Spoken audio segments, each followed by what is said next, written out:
All right, team, we're going to keep trucking because this is remember we're scaling up to Chewie's explosion. This is actually have I still got a mountain to climb? You are in pre-orbit. You're about to drop your boosters, my friend. So this is Channel 4 in the UK. This is called the Fourcast. This is where I get to tell you the fun. I'll play the first clip, then I'll tell you the fun thing. Let's not go this here. This is the host. The two guests are Lord Toby Young and Ash Sarkar. Ash Sarkar is the young black female. She is an activist. Lord Toby Young is a journalist, and there's another interesting, very good fact about him, Chewie, which I'll give you shortly. But the conversation started with the host asking Ash if it was wrong to say death to the IDF, and that's where we begin this conversation. Well, first thing I would say is that saying death to the IDF when that army is currently committing a genocide, when there are recorded and verified instances of them firing on unarmed civilians while they're waiting for aid to be distributed, recorded instances of gang rape, children being admitted to hospital with sniper wounds to the skull, I think it is an appropriate expression of rage and disgust. So in this particular instance, you say, because of what the IDF has done in Gaza, you would say shouting or leading a chorus, death to the IDF is legit. That's what you're saying. Absolutely. The same way it is completely legitimate to say destroy ISIS. These are organizations founded on violence, terrorizing innocent civilians, and it is always appropriate to express one's opposition to that. I don't think that it was anti-Semitic, and nor do I think it was inappropriate for a punk band, when this is a genre associated with pushing the boundaries, to lead a chant at what's effectively a concert.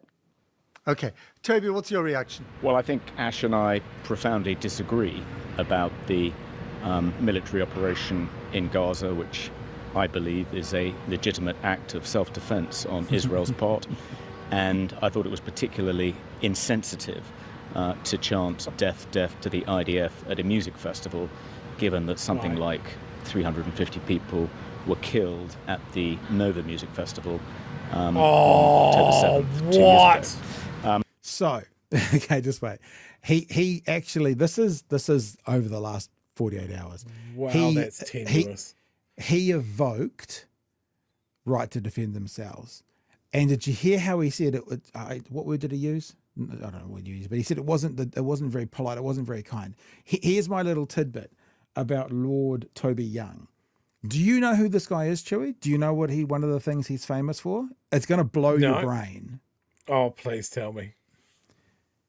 He is the founder of the Free Speech Union. Motherfucker.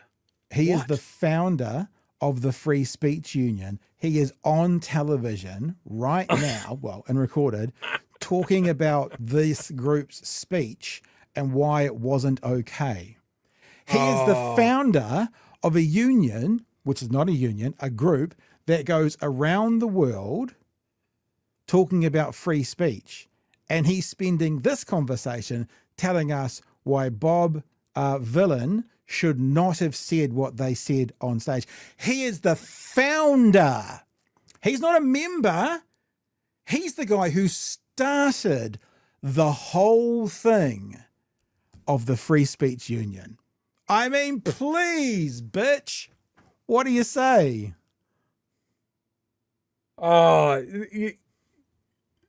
There's a point where it goes past satire into a whole nother dimension.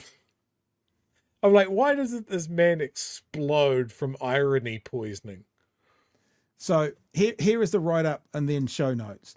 Matt Friel is the name of the host. He is joined by journalist and founder of the Free Speech Union, Lord Toby Young. He is the founder of the Free Speech Union. I put a tweet out today before I knew I did this, and I went, isn't it interesting that there's not many people who believe in free speech at the moment going, I reject what Bob Vylan has said as inflammatory, but I reserve the right and will fight to the death for his right to say it. Haven't seen that anywhere, have we? It's really strange. And as we've been saying for months now, the one thing that shows the hypocrisy and breaks the brain of these right-wing free speech bullshitters who believe free for me, but not for thee, the one thing that shows their hypocrisy is Israel. It's the one thing. It's their tell. If you're playing poker with them, it's their tell. Israel, all of a sudden, I don't think they should be saying that on stage. The founder of the fucking Free Speech Union. More to come. More to come. Woo! Sorry, back again. Have a look at this clip. This is really good as well. This is from Ash again. And Ash serves him his lunch. She wears him as a hat, as Chewie would say. That has to be a t-shirt. We have to do he wears him as a hat t-shirt. So this is talking a bit, they went into a conversation about what is it chargeable? Are these things chargeable? Like because of these weird laws they've got in the UK. But the next question that came from the host was about should the BBC have even shown this? Did they fall short of what they should have done? And Ash goes into a really interesting part about the cowardice of the BBC.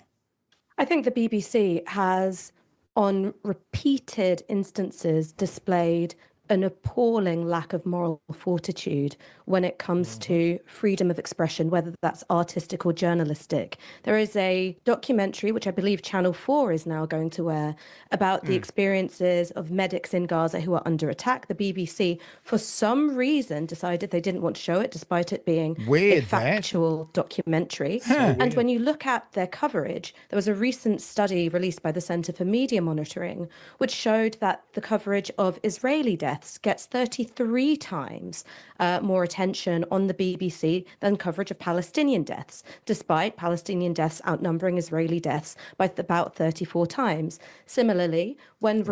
she's good. She's good. And she's got the receipts. In deaths outnumbering Israeli deaths by about 34 times. Similarly, when reporting on what I believe is a genocidal war in Gaza, only 0.5% of the reports mention that there was violence and occupation by the IDF, by the Israeli government before October 7th, compared to the fact that in these reports, 40% of them start by talking about October 7th. So I think that this is an extension of that cowardice and that political bias of the BBC. I mean, woo! She's on fire. More to come. Jump in if you want, Chewie. If you don't, I'm going to go straight to the next one. What are your thoughts? No, roll on. Okay, this is all more, please. That's all good. Please. I told you it's a serious topic, but you'll do it. So this conversation, this part of the conversation, and look, the whole thing's only 23 minutes. You should go and see. You go and watch it. It's called Fourcast, Four cast. Go and look it up. Watch the whole thing. Did the band ruin their message? Did they ruin their message by the way they delivered their message? You know, it's that old adage, how are we supposed to protest? This is the response to that. It's understandable. I think if you're looking for a substantive political engagement, don't go looking to a band called Bob Vylan or another band called Kneecap. All right. I think that this is part of this long tradition of punk bands who, like I said, are outrageous and do present their politics and their worldview in a way which is sometimes tongue-in-cheek. I mean, you can go back to the Sex Pistols for that. Johnny Rotten, Sid Vicious, Rage Against the Machine, where the chorus of their most famous song is "F you, I won't do what you tell me." So I think that they can be sincere in their politics, but not necessarily sincere in the presentation of that politics, the language and the imagery that's used. And we shouldn't expect that of artists. We should expect that of politicians and journalists, but not musicians. Very, very good. Now, the next clip, Chewie, is the one that's a bit longer. It's about 3 minutes. And they're talking about why is it different shouting death, death to the IDF? Why do we see that as different to, for example, shouting death to Hamas or death to ISIS. Or whatever. Why is it different? And the founder of the Free Speech Union, he answers the question correctly, and it gives it all away. Like, it gives it all away. This full clip's 3 minutes. I'm sure we'll come in and have a bit of a chat as we go through, but yeah, He gives the actual honest and truthful answer, and his honest and truthful answer is the problem. He can't see it's the problem, though. Toby, I mean, obviously people are very upset. Many people are upset about death to the IDF. But had someone shouted death to Hamas or death to the Russian army, would we be having this conversation, do you think? Well, we might not, because we are allied to the Ukraine and to Israel. And there you go, Fano. We are aligned. We're on their team. So Israel can get away with anything they want because are we going to say the West, the white countries, the whatever, they're on our team. So we have to defend them, even when they're doing a genocide. We can't say anything against them. I agree with them. That's the right answer. I'm thinking we should fucking get off their team. We don't have to be on the opposing team. We can just be on our own team. Maybe that's the answer there. But what he's saying is the truth. I know whose team I'm on. Team innocent civilian. Me too. And hungry child. Me too. Like Hamas can get fucked. Yep. But the IDF can get double fucked because they have such an overmatch in this case. Like, I can understand. Like, I was talking about this with a workmate of mine today. I understand how Israel and the IDF got to this place. I understand the concept of what did that because I've followed the history, right? I understand how the IDF got to the point where if we hit someone who hit us as hard as we fucking can, eventually they'll stop hitting us. But they have got to this point where it's like, this person didn't really hit us that hard. Like, it's not an existential threat, but we've still got this default thing of we're going to carpet bomb everyone. Yeah. You know, it has transitioned through this. And look, I know that there's people that are going to go, nope, IDF's always been fucked.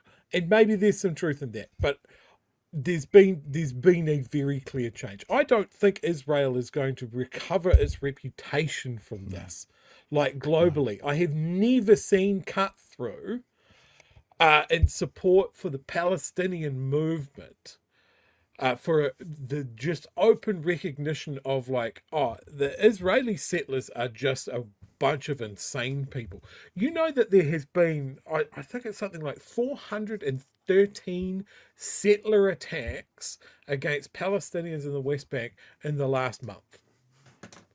And a lot of them resulted in fatalities. I saw a video the other day of a settler's vehicle deliberately trying to block in a Red Crescent ambulance trying to respond to an attack on Palestinians in the West Bank by settlers. Like, they are despicable people. Yeah. Now, again, just to clarify, for the more fucking contextually challenged out there, I am not saying that all Jewish people everywhere globally are terrible people. I'm saying a subsect of ultra-radicalized, ultra-fundamentalist Zionists are insane. And they don't care. They want to push this needle as far as possible to the fullest extent. And their government supports them. I got us 14 seconds into the longer clip, so we will keep going. And there is more in this part of the clip that you're not going to like, especially when he uses the word genocide about what's happening to Israel at the moment. You've got the right to blow about that as well. And also when he starts to talk about, it may not be this clip, might be the next one, the IDF as a racial identity. That's still to come, Fano. Let's keep going. Because we are allied to the Ukraine and to Israel. I think that the pertinent hypothetical is, let's suppose they'd been a far-right skinhead band and started throwing around the P word and the N word. Can I ask a really dumb question? What's the P word? Like, what's it relation to? I thought about it today. I know it might sound dumb, but what's the P word? Don't say it or whatever in the thing, but... Well, I could probably say a shorter version of it, and it's probably because of the woman in the middle. It's The one what in the that's middle? the woman in the middle there. That's probably why it's on the front of his mind. Oh, right. So in other words, what someone would use as a racial term from Pakistan, from India or Pakistan. That's okay. Gotcha. I genuinely had to think. And I find that really interesting that that's the first thing that he offered, that a skinhead band would come up and it wasn't the N word. PDF file. Could that be the P word? Maybe. All right. Okay. Sorry. I'm sorry. I'm just so naive to the world, Fano. I don't know what's going on. I needed to know. I think the BBC in those circumstances would have pulled the plug on the broadcast pretty promptly. Sorry, you're so right, Chewie. If that's what the P word is, when he's sitting next to someone that looks the way that Ash looks, that's interesting. That was the one that jumped into his head. Didn't jump into my head at any stage. It still sounds to me as though what he chanted and what he said, it was borderline, if not straightforwardly, anti-Semitic. And I think it's just generally true that expressions of anti-Semitism, certainly anti-Zionism, are not considered as egregious as other forms of racism. And I do think that had he said something about another ethnic group, let's not forget, Ash, that the majority of the population of Israel are in the IDF, including teenagers. Wait for it. So when you're chanting death, death to the IDF, you're essentially calling for the genocide of Jews living in Israel. Your chance to explode. Would you like to explode first? Wow. I think we need to send out a search and rescue party to get this man back to reality. He's wandered so far off the trail, he'll never find his way back. What I've written on my list is Loong, Longbow. God. So Like, this is anti-Semitic. Send in the helicopters. It's anti-Jewish. And remember, remember, I might not have told you this, Chewie, but he's the founder of the Free Speech Union. This is the logic. This is the gymnastics that they have to do to form their free speech opinions. Maybe we should ask fucking Jonathan Ailing on, see what he thinks about Bob Vylan and what they've got to say. Maybe he should have some things. I think they're probably being strangely quiet as well. Isn't it weird? Isn't it weird? For those of you playing at home that might be confused about this bald-headed fuck in his mystery mission to find a point to defend, the IDF is an organisation. It's a military. It's not an ethnic group. It might be comprised of Jewish people, but it's not an ethnic group.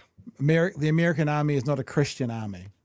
You know, the Indian army is not a Hindu army. Forgive me if I've got that wrong. Calling for the death of an organisation is not calling for the execution of everybody in the organisation. It's just basically saying this organisation shouldn't exist. And personally, I think with the situation that we have at the moment, that the death of the IDF would significantly cool things down a bit.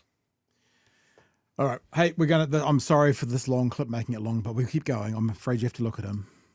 So it's quite hard to defend it, I think, on I mean, I don't think he should be prosecuted, to be clear, but nevertheless, I think it's pretty unsavoury. And had it been another ethnic group he was attacking, I think the BBC would have pulled the plug. He said it's unsavoury, but at no point yet, or at no point in this conversation does he say those famous words, but I defend his right to say it. The founder of the Free Speech Union. At no point does he say that. I disagree with you, Toby, which is a shame because I find you normally to be a very, very rigorous thinker. The IDF is an organisation. It is an institution. It is an army which is currently carrying out absolutely egregious war crimes and massacres. So egregious that even Wes Streeting, who is, generally very supportive of Israel, said, get your house in order. And I think it's possible to object and to find distasteful what Bob Vylan or anyone else said. That's entirely your right, without changing substantively what was said. Not talking about an ethnic group, talking about an army, a military currently engaged in an absolutely brutal war. The second thing, and this is important for coming back to the points made by Bob Vylan. So I'm not interrupting. She's very good. She is very good. She's amazing. And also by Kneecap, which is part of the reason why Bob Vylan and also Kneecap feel so strongly a sense of solidarity to Palestine is that they relate it to their own experience of colonialism and racism. Obviously, Bob Vylan, this punk duo, both of them are black. Kneecap, they say we consider the north of Ireland to be an occupied territory. And they make the connections between the history of, say, the black and tans who were operating in Ireland, enacting horrific violence, and the same individuals were involved in, 1930s and 1940s, what was then the mandate of British Palestine. So all of these things, they have answers for. They have a set of politics around, and it's not about singling out Jews. They've put it in their own words about what it's about. And I think that there is something so pernicious and underhand about when someone's telling you what their politics are and saying, this is why I believe what I believe. Instead, you're saying, no, I can see into your heart, I can read your mind, and this is what I think is really going on, because it's completely unfalsifiable. There you go. One more clip to go, Chewie. And the last clip is still just as infuriating with, I haven't mentioned this maybe, but the founder of the Free Speech Union. And Ash is brilliant here once again, because the classic question comes up, basically, is this the right way to criticize Israel? What's the correct way to do it? Is this the best way to do it? Are they hampering their message with the way they're doing this? And again, chef's kiss to Ash. It's just brilliant. What I'd say is that there has been no form of criticism of the State of Israel that the State of Israel or its supporters have found acceptable.